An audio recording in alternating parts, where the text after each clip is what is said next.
Hello, welcome to Spanish Lessons with Dr. Alan Davison. The videos in this series are designed to be used with the Blurtso El Burro graded Spanish reader. The reader is available at Amazon.com or through my website at blurtso.com. Have fun. Okay, what is the subjunctive? The subjunctive is a mood. It is a verb form that shows that there is some vested interest in what's going on in that verb. That the verb in the action of that verb is not independent. Now, to talk about the subjunctive, we need to talk about different types of clauses. There are noun clauses, adjective clauses, and adverbial clauses. We also have if clauses, and we'll talk about those as well. First of all, let's talk about noun clauses. A clause can be made up of simply a subject pronoun and a verb. For example, I hope, okay, and he comes. Those are clauses. When we have that separating two different clauses, what we have in the second clause, we call the second clause the subordinate clause. It can't stand alone. The first clause, the principal clause, the main clause, I hope, could stand alone. That you could put a period after that, and that would be a sentence. But the combination of words that he comes, you couldn't just put a period after that and make that a sentence. That he comes is not a complete sentence. That is a clause that is dependent on the earlier clause. Okay, again, a clause is a subject and a verb. Okay, we're talking about noun clauses. Noun clauses are clauses. We're talking again about the subordinate clause. Noun clauses are clauses that could be replaced by a noun. For example, I hope for what? For something. I hope for something. So this that he comes could potentially be replaced by a noun. Or in some of these others, I know that he is here. I know what? I know something. I think that she studies a lot. I think what? I think something. And what I think is that she studies a lot. So this is called a noun clause. Just simply ask of the clause, could it possibly be replaced by a noun? Now, the subjunctive is used in noun clauses, that is the subordinate clause, if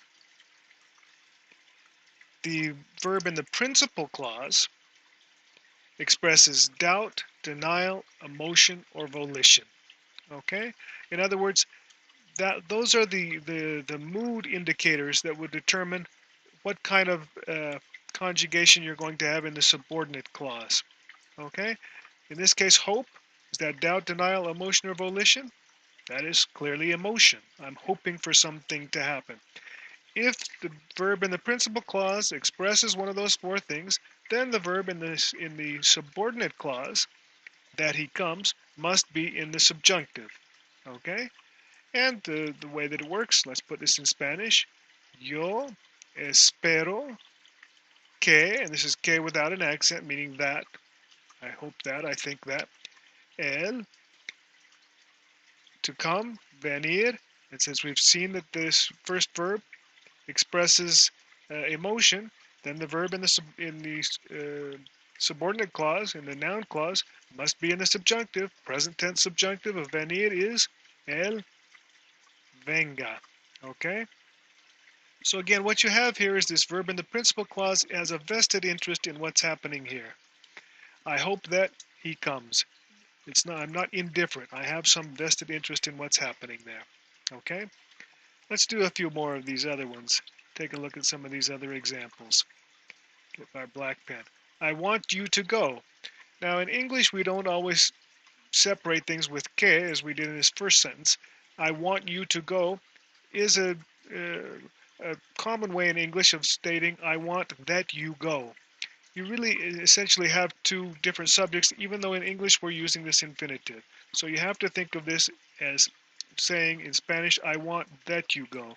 We rarely use the subjunctive in English, so it's a little bit awkward. But in Spanish, we use it all the time. So I want, does want express doubt, denial, emotion, or volition? Yes, it expresses volition. Volition is from the Latin word volere, to want. You want something to happen. You're trying to make something happen. So, yo quiero, and even though this says you to go, we can't do that with all verbs in Spanish. There are some you can't do it with. We'll talk about later with indirect object pronouns. But for now, I want that you go. To go, present subjunctive because we have volition here in the principal clause. Present subjunctive of to go ir is vaya. Okay, so again, volition in the principal clause leads to the subjunctive. There's a vested interest going on there. Let's do this next one. I want to eat. Now the subject hasn't changed here, so we don't have two different clauses. You'll only have two different clauses if you have two different subjects. So I want you to eat, we simply translate yo quiero comer. It's not that I want that he eat or that she eat or etc. But I want to eat. You can, in this case, you can use the infinitive. Let's try this next one. I know that he is here. I know. Yo sé. Does that express doubt, denial, emotion, or volition? I know. No, no doubt, no denial, no emotion, no volition. Therefore, this verb in the subordinate clause, he is here, is somewhat independent. I know that that's the fact, but I'm not trying to change it or make anything happen there. So yo sé que él está, use the indicative, aquí. So está is your indicative. There's no doubt, denial, or emotion, volition going on there. So that's the indicative. That is not the subjunctive. Let's try this last one. I think that she studies a lot. Yo pienso que ella. Now, is there doubt, denial, emotion, or volition going on here? Well, that depends. Only the speaker who's saying yo pienso will know that. Yo pienso could imply that I think with some certainty that she studies a lot. That would be indicative. I think, but I'm not sure she studies a lot would be subjunctive. So it depends upon the level of doubt here in pensar. So this could be either yo pienso que ella estudia mucho or pienso que ella estudie mucho. Okay, it would be estudie if you were saying that pensar was implying doubt, then it would be estudie.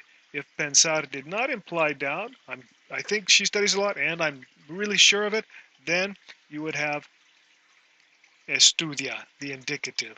Okay, so indicative, indicative, infinitive, of course, with the other doubt, denial, or emotion in that principal clause, and you get subjunctive in the subordinate clause.